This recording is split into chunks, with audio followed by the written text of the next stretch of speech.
Ok, bom dia, Igreja Voz Bíblica, nesse 16 de março de 2025. Continuando com aquele estudo muito importante sobre como é que o diabo engana todo mundo, inclusive chega a enganar os crentes. A Bíblia diz que quando o crente desobedece a Deus é porque ele foi enganado, porque o crente sabe que toda desobediência redunda em algo ruim. Não tem como você desobedecer a Deus e no final das contas você lucrar. Você vai sempre ficar no prejuízo quando você desobedece a Deus. Então, quando você desobedece a Deus, você foi enganado. E hoje, desde a semana passada, nós começamos a segunda ilusão, que é a famosa autoestima. É aquela questão da pessoa dizer eu me amo, eu me gosto. Na realidade, não há problema de você gostar de você, não há problema de você se estimar, nem eu, não há problema de eu cuidar bem da minha pessoa. O grande problema é quando esse meu amor, essa minha autoestima, que auto significa si mesmo, no inglês é self-esteem, autoestima, ou seja, amar a si mesmo, que a Bíblia chama de filausia, de filos, amante, amigo. Então, filausia, filauto, amante de si mesmo. E nós vimos desde a semana passada que por trás desse amor a si mesmo, as pessoas cometem toda espécie de arbitrariedade, toda espécie de crime. Pelo amor a si mesmo, ela mata o outro, ela prejudica o outro. Então, na semana passada nós vimos que a psicologia, o satanismo, são dois carros-chefes para promover ou inflar o eu, o ego do homem. E hoje nós vamos ver como a teologia, chamada teologia liberal, aquela teologia que abandonou a Bíblia como fundamento, como base, como suficiente para dizer tudo o que nós devemos crer e como nós devemos viver. E então ela decidiu seguir as ciências humanas, a teologia liberal, que eu coloquei aqui para a nossa mensagem, teologia invertida, porque teologia, teologia, Deus. Se a teologia invertida, em lugar dela priorizar amar a Deus, ela vai priorizar amar o homem amar a si mesmo, é uma inversão de valores. Teologia invertida ou liberal, Deus feito à imagem do homem. Isso é o inverso. A Bíblia diz que Deus criou o homem à sua imagem, e a única maneira do homem se dar bem é refletir a imagem de Deus. Só que quando você vai para as ciências humanas, para a filosofia, especialmente materialista, pós-moderna, dita naturalista, ela diz que o homem é, como nós vimos na mensagem passada, essa autoestima presunçosa, que é um auto-engano presunçoso. O homem se acha, ele diz, eu sou o capitão da minha alma e o senhor do meu destino, porque eu tudo posso, eu sou um super-homem, eu sou como Deus, estou além do bem e do mal. Tudo isso aqui tem raízes em falsas ciências e falsas filosofias e falsas teologias. Por exemplo, todas as ciências humanas, humanistas, que centralizam e priorizam o homem e não Deus, e abandonam Deus, elas têm origem a partir do século XIX, e o mito fundante, ou o mito que dá origem, é chamado evolucionismo darwinista. Foi Charles Darwin, o darwinismo, que diz que o homem não foi criado à imagem de Deus, que o homem evoluiu de um ser primata, que pode ter sido uma ameba, um protozoário, um vírus. Se achou-se um tempo que ele tinha vindo de um primata, um símio, de um macaco, e que o homem, ele não teve um início digno, mas que ele pode conquistar o seu próprio valor, que ele é o capitão da sua alma, que ele é o senhor do seu destino, baseado em Charles Darwin. O Freud criou a psicanálise, diz que o homem, a alma, o ser humano não tem alma, ele tem apenas um sistema psicológico, mental, que está ligado com a questão neurológica, até porque ele era mais um neurologista do que um psiquiatra, e ele, como nós vimos na vez passada, ele inventou toda aquela teoria de que o homem tem de se estimar, se valorizar, que o homem não pode ter o seu instinto, a sua vontade, o seu desejo, especialmente sexual, frustrado, que se tem de ventilar o que ele chamou de superego, ou as regras morais, os imperativos morais, religiosos, sociais, para que o ego, o eu consciente, valorizando-se a si mesmo, possa fazer o que quiser. O Nietzsche, aí é um filósofo ateu, todos esses caras foram rancorosos com Deus. O Charles Darwin inventou a teoria de que o homem veio dos animais, porque ele ficou rancoroso com Deus depois que a filhinha dele morreu. O Freud ficou rancoroso com Deus porque os antissemitas da Europa, os católicos em especial, perseguiram muito os judeus, e ele era judeu. Até os luteranos, o Lutero era antissemita, era antijudeu. Então, o Freud criou um ódio ao cristianismo e criou uma filosofia da mente que não contempla o sobrenatural, o transcendental, apenas o natural e imanente. Então, nós vimos na mensagem anterior o engano fatal do satanismo, que diz que o homem é que deve estabelecer a sua vontade está acima de tudo. O Nietzsche, ele diz que o que deve mover o homem é a vontade de potência, o seu poder está na sua vontade, é ele que faz o seu destino.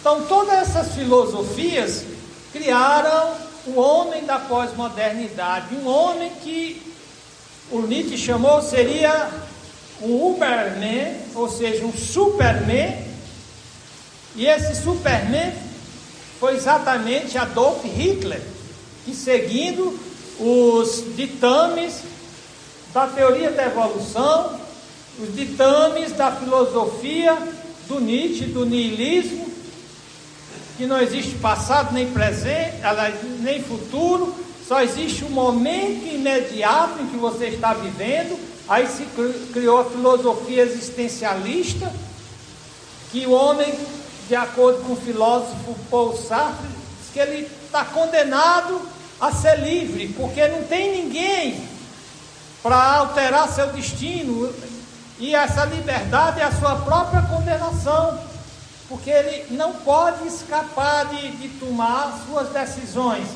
O fato é que a teologia liberal pegou todos esses conceitos e criou uma teologia invertida, onde, em lugar do homem refletir a imagem de Deus, ele cria um Deus que reflete a imagem do homem. Por isso que eu estou chamando de teologia invertida.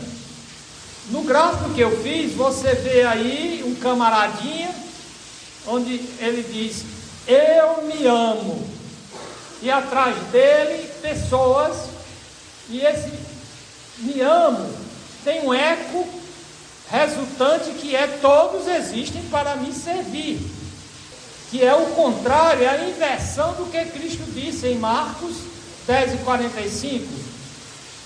Cristo disse, porque o Filho do Homem, ou seja, aquele que é Deus, mas encarnou, que se fez homem, também não veio para ser servido. Esse é o modelo de vida e de existência que Cristo trouxe para nós refletirmos. Não veio para ser servido, mas para servir e dar a sua vida em resgate por muitos. Então esse é o telos, o propósito, a razão da existência de cada um de nós. Servir. Quando nós servimos, nós encontramos sentido para a nossa vida. 10 ilusões satânicas. Autoestima. A teologia invertida liberal. Lembra que o diabo inverte tudo. É por isso que a teologia liberal dos protestantes, dos evangélicos, dos católicos, dos cristãos liberais, porque a teologia liberal, ela entrou em todos os quadrantes e representações do que se chamou cristianismo ou cristandade. Indo para os nossos textos-chave, Apocalipse 12:9 diz: o grande dragão, a antiga serpente, chamado diabo e Satanás, que engana todo mundo. Eu quero pegar só essa frase. Engana todo mundo. Aí vem a pergunta que não quer calar: como é que ele engana? Nós vimos pelo orgulho. Começamos a ver autoestima no domingo passado. E Gálatas 3:1 diz que os crentes também são enganados, insensatos ou iludidos, ou enganados. Gálatas, quem vos fascinou para não obedecer à verdade? Então cada vez que o crente se afasta da verdade bíblica, ele foi enganado pelo diabo. E o nosso texto-chave, Mateus 10:45, leiam comigo: porque o Filho do Homem não veio para ser servido, mas para servir, e dar sua vida em resgate de muitos. O outro texto que houve aqui uma inversão também. Nós vimos que naquele texto dos 2 grandes mandamentos, Cristo diz para amar a Deus com todo o ser, com toda a vontade. Como é que eu devo amar a Deus? Qual é o meu referencial? Não é outro homem, não é outra pessoa. O referencial é com toda a minha força, com todo o meu desejo, com toda a minha disposição. Esse é o mandamento que está acima de todos. Deus é o centro da minha vida, Deus é a força motriz da minha vida. Aí então ele diz: o segundo mandamento é amar ao próximo como você ama a si mesmo. O modelo para você amar as pessoas é o modo como você se ama, que está pressuposto que toda pessoa se ama. Nós vimos isso na última mensagem. Mas para que a coisa se tornasse clara, teve um camaradinha que perguntou a Jesus quem era o próximo. Quem era essa pessoa que eu devo amar? Ama o teu próximo como a si mesmo. Então como é que eu devo amar? Então nós vamos orar agora e pedir a Deus para nos guiar, porque isso aqui fará a diferença entre o seu fracasso e a sua vida bem-sucedida. Se você não aprender o que a palavra de Deus está dizendo aqui, você vai se danar, você vai meter os pés pela mão, você vai estragar tudo na sua vida. Você vai estragar a sua família, seu casamento, seus negócios. Isso aqui não é brincadeira não, isso aqui são verdades eternas. Vamos orar. Senhor Deus, nos guia agora com o Teu Espírito Santo a aprender isso, pois isso aqui fará diferença entre a salvação da nossa alma e a perdição eterna da mesma, não só aqui, mas como na eternidade. Nos guia agora em nome de Jesus Cristo, amém. Amém. Em Lucas 10:29, o fariseu, o doutor da lei, o teólogo, que gosta de, alguns teólogos que gosta de inverter as coisas, ele, porém, querendo justificar-se a si mesmo, disse a Jesus: e quem é o meu próximo? Ele, porém, querendo justificar, aqui foi repetido. E respondendo Jesus disse, ele conta uma parábola, uma pequena historinha para tirar uma lição, um princípio eterno. Descia um homem de Jerusalém para Jericó e caiu na mão dos salteadores, os quais o despojaram, tiraram tudo dele. Esses caras não amavam aquele cidadão. e espancando se retiraram, deixando o meu morto. Isso aqui mostra que esses caras só amavam a si mesmos e tentaram tirar do outro tudo que ele tinha e o deixaram às portas da morte. Ficando lá sem nenhuma ajuda, ele teria morrido. E ocasionalmente descia pelo mesmo caminho certo sacerdote, veja bem, um homem da Escritura, um homem da lei de Deus, um religioso, e vendo, passou de largo, passou de longe, para não se envolver, pensou só em si mesmo, ele na sua autoestima, eu não vou nem me aproximar, pode ser que os ladrões ainda estejam perto e vão me atacar também.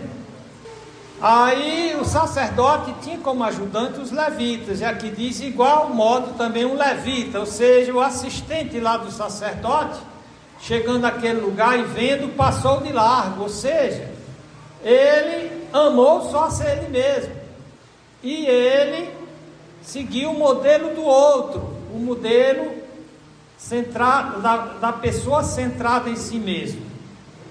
Mas certo samaritano, que era tido como um pária social, um pária religioso para a comunidade, vamos dizer assim, ortodoxa de Israel, certo samaritano viajando veio até ele. Os outros dois se afastaram, esse aqui vendo.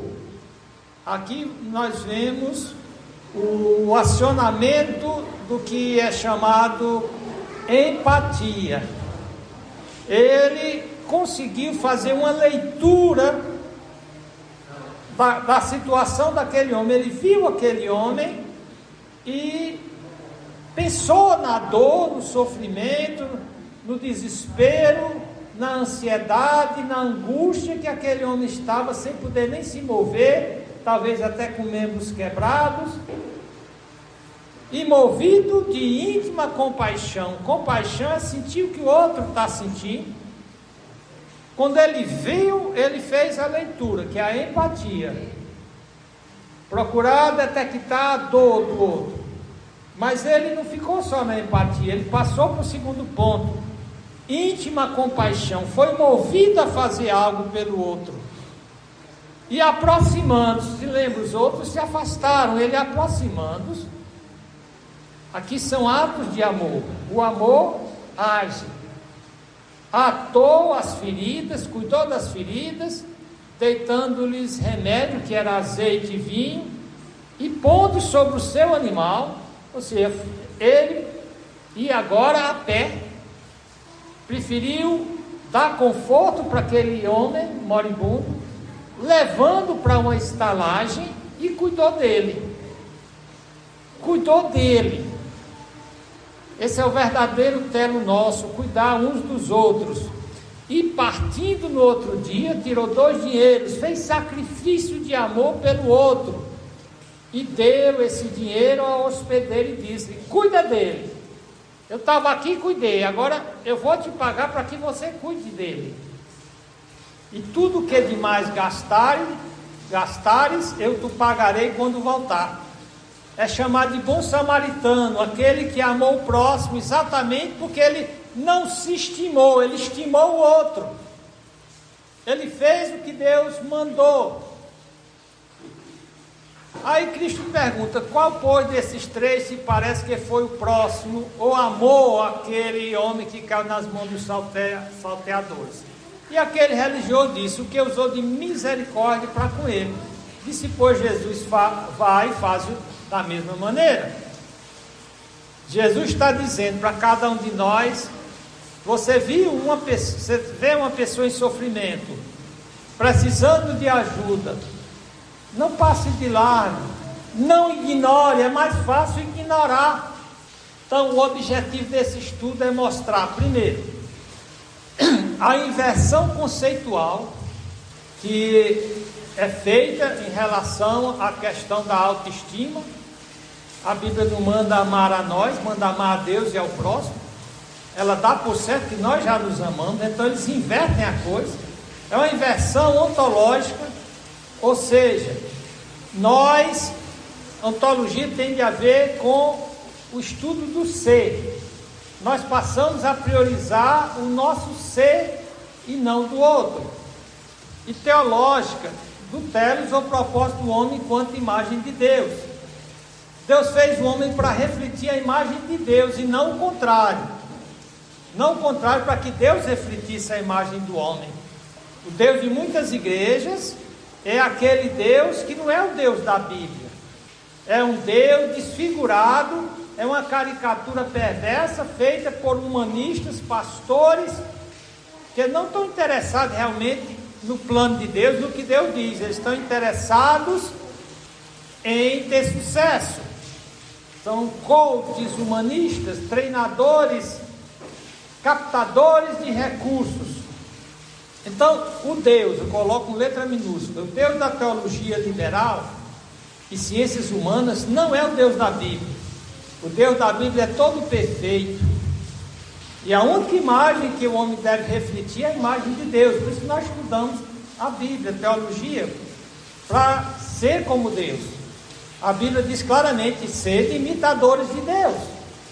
O apóstolo Paulo manda imitar a Cristo. Como eu falei, a teologia liberal, eu tenho um livro de um teólogo liberal chamado Harvey Katz. Ele escreveu um livro com o título Que a Serpente Não Decida por Nós. Ou seja, o homem, em sua auto-enganosa autoestima, se coloca acima de Deus e acima do próprio diabo. Ou seja, o que o teólogo liberal está dizendo: seja ativo, decida seu destino, não deixe nem Deus e nem o diabo decidir seu destino, porque é isso que no final das contas, num cômputo geral, numa somatória final, é o resultado da teologia liberal. Por isso que eles mataram todas as igrejas cristãs da Europa. Então Deus fez o homem para refletir a imagem de Deus e não o contrário. O homem foi feito para refletir a imagem de Deus em Cristo, o Cristo encarnado, que se fez homem para que nós soubéssemos o que é ser humano. E ser humano que vive segundo a imagem de Deus. Viver segundo Cristo, ou refletindo a imagem de Cristo, é ter um eu novo, ou uma nova natureza. Voltada, essa natureza, ela é a única que vai possibilitar que eu realmente seja feliz e autorrealizado, pelo fato de amar e servir a Deus e ao próximo, e não o contrário. Então, a nefasta e catastrófica teologia liberal, dita evangélica e protestante. Já falamos aí sobre o livro do Harvey Katz, Que a Serpente Não Decida por Nós. Ele diz que Adão e Eva cometeram o seu grande erro. De acordo com ele, o erro de Adão não foi comer a maçã ou qualquer outra coisa, mas em permitir que a serpente ou o diabo decidisse o seu destino, em vez de assumir responsabilidade por ele. Por isso que o diabo perverte aquele negócio, dizer que o terceiro mandamento é amar a si mesmo. Existem alguns pontos de vista acerca do valor de cada pessoa. Vamos começar com o valor correto. Como é que eu devo me ver? Como é que eu devo me avaliar? Então, eu devo me ver não como a psicologia me vê, a filosofia me vê, a teologia, as ciências humanas ou religiosas me veem. Eu devo me ver como Deus me vê. Em 1 Samuel 16:7, o profeta Samuel diz: porém o Senhor disse a Samuel: não atentes para a sua aparência, nem para a grandeza da sua estatura, porque eu tenho rejeitado. Porque o Senhor não vê como o homem vê, pois o homem vê o que está diante dos seus olhos, a aparência, porém o Senhor olha para o coração. Então, sempre que nós formos avaliar conforme a visão humanista, a visão do homem, a nossa compreensão do homem será diferente da visão de Deus e fatalmente nós vamos errar. Em 2 Coríntios 12, 10 e 12, o apóstolo Paulo diz: porque não ousamos classificar-nos ou dar nossa própria avaliação ou comparar-nos com algum, que se louvam a si mesmos, mas estes que se medem a si mesmos e se comparam consigo mesmos estão sem entendimento. O apóstolo Paulo diz que a pessoa que segue a psicologia e a teologia da autoestima é insensato, não tem entendimento, porque ela está se avaliando, se comparando, baseado na sua própria interpretação e dos homens. Nós somos então advertidos contra a tolice de se comparar com os outros homens. Medir o valor de alguém pelos padrões de outras pessoas leva a uma autoavaliação e orgulhos que nunca vai dar a você uma ideia certa do que você é. Portanto, a Bíblia nos proíbe medir nosso valor pessoal nos comparando aos outros, porque a opinião dos outros é relativa. A mesma pessoa que está gostando de mim, me adorando, se acontecer alguma coisa, ela passa a me odiar. Hoje ela me avalia, me dá 10. Amanhã, dependendo do nosso relacionamento, ela me dá abaixo de 0. Então a opinião dos outros é relativa, é imprecisa e quase sempre injusta, porque a pessoa não conhece o coração. Deus disse: eu conheço teu coração. Então ninguém te conhece, eu conheço mais do que você. A Bíblia diz que o coração do homem é extremamente enganoso, que engana a si próprio, nem ele conhece o próprio coração. Então, se eu não conheço o meu próprio coração, como é que eu vou avaliar a mim mesmo? Porém, Deus conhece. A comparação com os outros pode levar apenas a esses pecados: a inveja, a orgulho, a descontentamento consigo mesmo.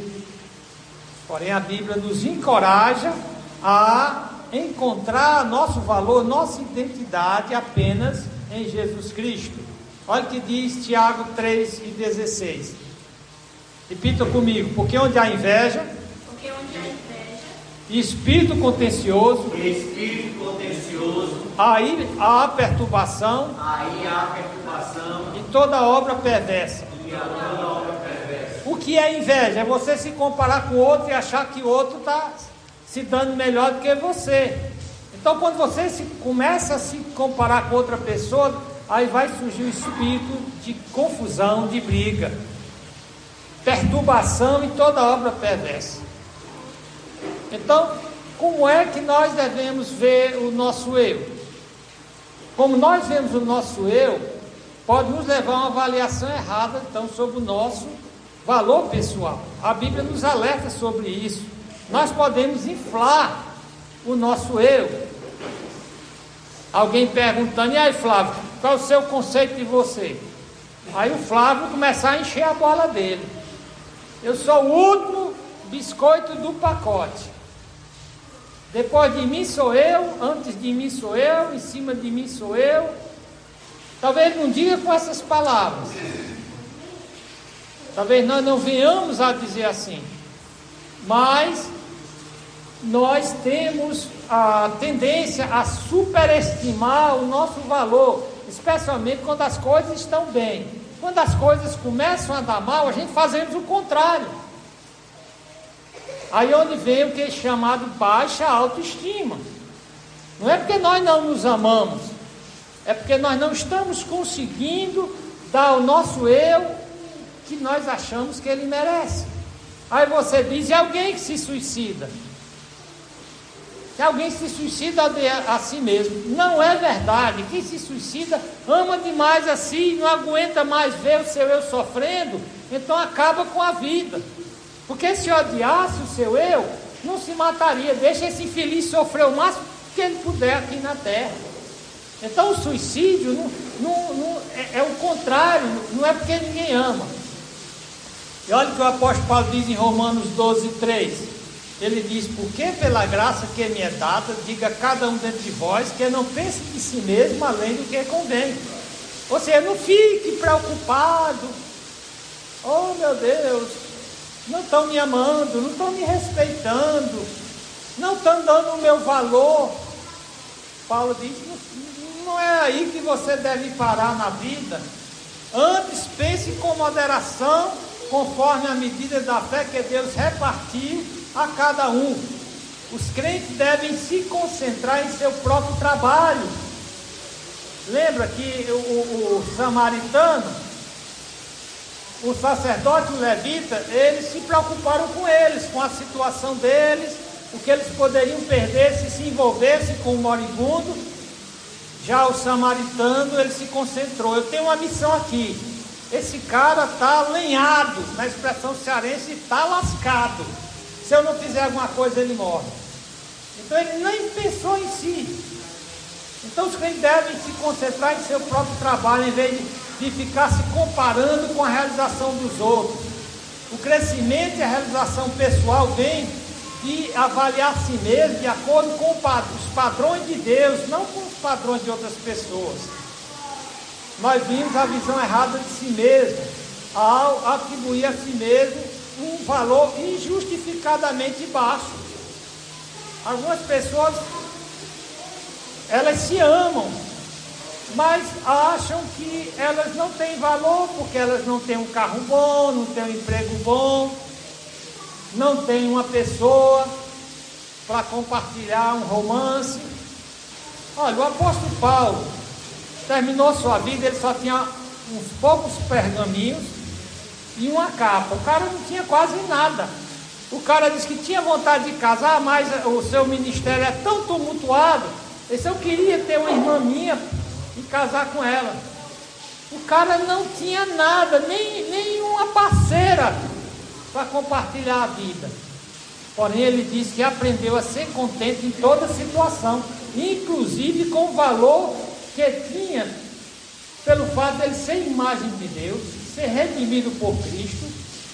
Isso mostra que quem vive deprimido, como se não fosse nada ou ninguém, de fato não está agindo como cristão, não está crendo no que a Bíblia revela sobre o valor do cristão. Muitos têm de fato uma baixa autoestima, e aqui existem algumas causas e características da pessoa que acha que não é nada, não é ninguém. Começa com o abuso de substâncias tóxicas, álcool e drogas. O uso de drogas e psicotrópicos faz a pessoa sentir-se sem valor e sem a capacidade de gerenciar a própria vida, porque é isso que o psicotrópico faz. O psiquiatra passa aquela droga e a partir dali a pessoa tirou a mão do manche, lembra a direção do avião? Tirou a mão da direção, tirou a mão das rédeas da carroça da vida, e então ela se sente uma pessoa inútil. É uma das razões de complexo de inferioridade. Outra coisa que acaba com o valor real de uma pessoa é a promiscuidade sexual. Ela bestifica e desvaloriza os seres humanos. Um comportamento arrogante e crítico esconde uma pessoa que se sente bem pequenininha. Provérbios 27 e 21 diz, como o crisol é para a prata, como o crisol prova a prata, e o forno, o ouro, assim o homem é provado pelos louvores. Então, tem pessoas que são arrogantes, elas se acham os reis da cocada preta, se acham excelentes, magníficas. Mas se você for atrás e perguntar, o que você acha aí do cidadão X? Se aquilo ali é um bostinha. Mas ele não se acha assim não. Qual o valor que Deus dá para nós? Qual o valor que Deus dá para o crente? Sem cair na ilusão maligna e satânica da autoestima, que eu devo ser movido pela autoestima. Nós vimos que toda a psicologia prioriza esse negócio da autoestima. Aquelas necessidades de Maslow, todas elas têm a ver com autoestima. Eu devo satisfazer no nível 1 todas as minhas necessidades físicas. Eu devo satisfazer todas as minhas necessidades de segurança. Eu devo satisfazer todas as minhas necessidades de valorização para ser respeitado. Nós vimos as fontes malignas que ensinam isso. Então, o valor do crente. O crente tem valor? Qual é o seu valor como alguém que recebeu a Cristo e se converteu. 2 Coríntios 5,17 diz, leiam comigo, juntamente, repitam, 2 Coríntios 5,17. Assim que, se alguém está em Cristo, nova criatura é. As coisas velhas já passaram, eis que tudo se fez novo. O que está implícito, os princípios e os ensinamentos desse texto? Aí está mostrando que essa pessoa que está em Cristo, que é nova criatura, tem a ver com a regeneração, com o novo nascimento. Aí está dizendo que o nascido de novo em Cristo passou por uma transformação, que é muito mais do que uma reforma moral, é muito mais do que deixar de beber, de fumar, do que se deixar de se prostituir, de jogar. Na realidade, a Bíblia diz que ele passou a ser habitado pelo Espírito Santo. Ele é de uma certa perspectiva, diz que ele é um novo ser, criado de novo em Cristo Jesus. O seu valor é inestimável. Então, o valor do crente como essa nova criação em Cristo, então ocorre uma mudança radical nessa pessoa, essa pessoa que está unida a Cristo pela fé. Diz claramente, nova criatura, as coisas velhas, a vida antiga, o modo de vida antigo, caracterizado pelo pecado e pela separação de Deus, foi rompida. O novo, né? Nova criatura significa uma vida reconciliada com Deus, marcada pela justiça, pela santidade, que projeta essa pessoa, como Cristo diz, do seu interior fluirão rios de água viva. Projeta essa pessoa para a felicidade eterna e desejada. A Bíblia diz como é que se torna uma pessoa que foi salva por Cristo. Efésios 4:22 diz que quanto ao trato passado, a maneira de se ver, de se comportar, de agir, vos despojeis do velho homem, aquele com complexo de inferioridade, ou com complexo de superioridade, ou com complexo de sofisticação, que para poder se sentir valorizado, tinha que estar trocando de roupa chique todo domingo, está trocando de carro, a cada vez que os amigos trocam de carro novo, quer trocar um carro novo, não quer andar com gentinha, só quer andar com gente que agrega em valor a si. Então, essa pessoa, na realidade, ela não tem consciência do seu valor intrínseco, um valor que existe nela, independente de onde ela mora, do carro que ela usa, do relógio, da camisa. Tem camisa de 7 mil reais, que é a mesma dessa daqui, que eu acredito que foi uns 30 reais, talvez 50. É a mesma camisa. Tem tênis de 7 mil reais. Mas tem gente que precisa, para poder ter valor. Olha aí, olha o tênis dele aí, é um tênis, tem os nomes aí. Então o crente tem um padrão, que não é o padrão dos homens. O que dá valor a ele, tem nada a ver com o carro que ele usa, o emprego que ele tem.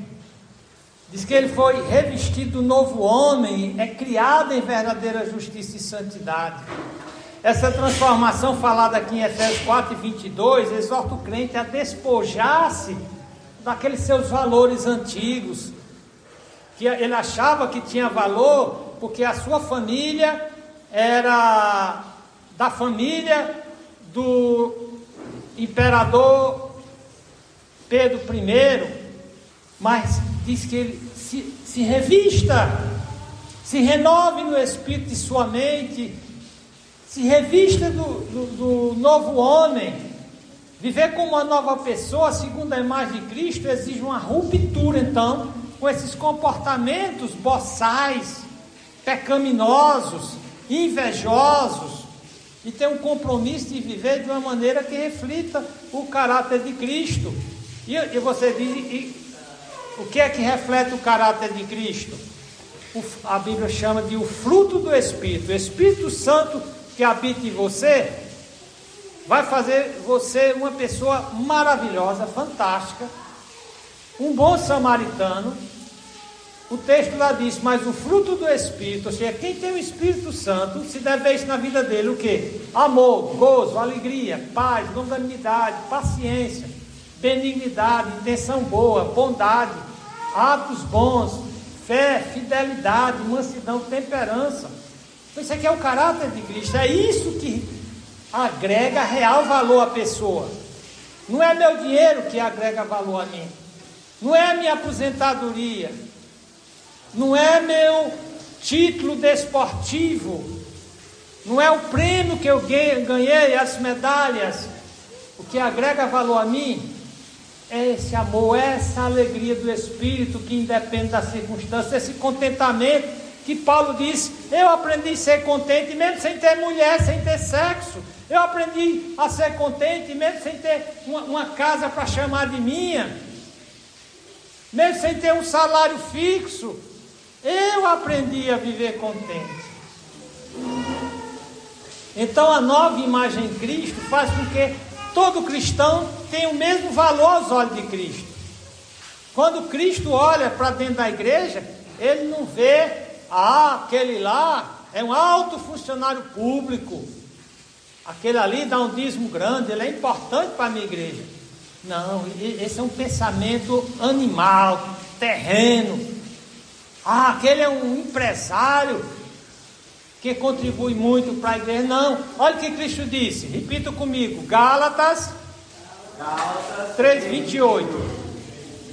Nisto não há judeu nem grego, não há servo nem livre, não há macho nem fêmea, porque todos sois um em Cristo. Porque todos vós sois um em Cristo Jesus. Nenhum de nós é uma arruela. Uma arruela é uma rua pequena. A arruela é aquela. Não é um fósforo melhor do que o outro. Não é que você chegou aqui num sapato de R$2.000 que você é mais importante do que aquele irmão que chegou com a chinelinha de dedo. Então, para encerrar, eu tenho tanta coisa aqui importante, eu vou ver até onde eu vou, mas além do crente ter um valor especial aqui, independente de comparação com outras pessoas, com status social, acadêmico e religioso. Lembra que aqueles dois carinhas lá eram religiosos e passaram pelo homem caído e não fizeram nada. Deus olhou para o amor projetado na empatia do bom samaritano, projetado na compaixão, na misericórdia que ele tem. E o nosso valor vai ser maximizado de uma forma inimaginável. Olha o que é dito em Romanos 9, 19 e 21. Porque a ardente expectação, ou seja, o que é que eu espero quando eu sair desse planeta para o céu, para o novo mundo, os mundos de Deus eternos? Porque a ardente expectação da criatura espera a manifestação dos filhos de Deus, ou seja, os anjos, os demônios. A raça humana fica perguntando, o que vai ser o crente quando sair daqui? Primeiramente o apóstolo Paulo fala dos mundos de Deus, que Cristo disse, as moradas de meu Pai, ou os mundos de Deus, são tão maravilhosos que o olho humano nunca viu, o coração humano nunca desejou. O céu, os céus, os mundos que Paulo viu de Deus, são tão gloriosos que ele voltou doido para morrer, para voltar para lá. Ele veio para a terra de volta, Deus levou para lá, ele viu, voltou, dizendo, olha, não tem como comparar, não tem nada aqui de tão especial. Para mim o viver é Cristo, o morrer é lucro. Então aqui Paulo diz, porque a ardente expectação da criatura espera a manifestação dos filhos de Deus. O que é que nós vamos ser lá? Lembra, o apóstolo Paulo em Corinto vai dizer que nós vamos ter corpos imortais e incorruptíveis. Que nós não vamos ter fome, nós não vamos ter desconforto, nós não vamos ter doença. Psicológica e espiritualmente, existencialmente, nós não vamos ter nenhum trauma Porque a criação ficou sujeita à vaidade, à nulidade. A criação, a raça humana hoje vive correndo atrás do nada. Não por sua vontade, mas por causa daquele que a sujeitou. Alguns dizem o pecado, outros dizem o diabo, o mundo, o conjunto da obra. Então Paulo diz, na esperança de que também a mesma criatura, essa que nasceu de novo, será liberta da servidão da corrupção, porque tudo hoje, o ladrão escava e rouba, a ferrugem corrói, e a traça come, ou seja, há mil coisas para destruir os nossos tesouros. Por isso que ele diz que quem só tem tesouro na terra não tem nada. Então, na esperança que também a mesma criatura será libertada da servidão, da corrupção, para a liberdade da glória dos filhos de Deus. Então, o crente mais simples, quando ele for glorificado, com aquele corpo imortal e incorruptível, será um ser tão glorioso que nós víssemos hoje. Qualquer um de nós, o que seremos no futuro, nós entenderíamos porque Cristo disse que aproveita o homem ganhar o mundo inteiro e perder a sua alma. Apocalipse deixa isso bem claro. Apocalipse 21:5 ele diz: e vi um novo céu e uma nova terra, porque já o primeiro céu e a primeira terra passaram e o mar já não existe. Ou seja, o velho cosmos foi desfeito, abrasado, desintegrado. O apóstolo Pedro descreve isso. Não tem mais mar. Porém, diz que ele faz um novo céu, uma nova terra, paradisíacos. Porque o primeiro céu e a primeira terra passaram, foram desintegrados. E o mar já não existe, foi desintegrado junto com a terra. Então João testemunha, e eu, João, vi a santa cidade, aquela cidade cubular, gigantesca, a nova Jerusalém, que descia do céu preparada como uma esposa adornada para o seu marido. E ouvi uma grande voz do céu que dizia: eis o tabernáculo, a tenda, a morada, a cabana de Deus com os homens. Agora imagina, a tenda, a morada, a cabana de Deus é infinitamente superior à melhor mansão aqui da terra. Eis aqui o tabernáculo de Deus está com os homens, pois com eles habitará, e eles serão seu povo, seu laus. Ser povo de Deus é muita coisa. Hoje nós já somos povo de Deus, quando aceitamos Cristo. E eles serão seu povo. E o mesmo Deus estará com eles, o sumo bem, a fonte de toda felicidade. E será o seu Deus.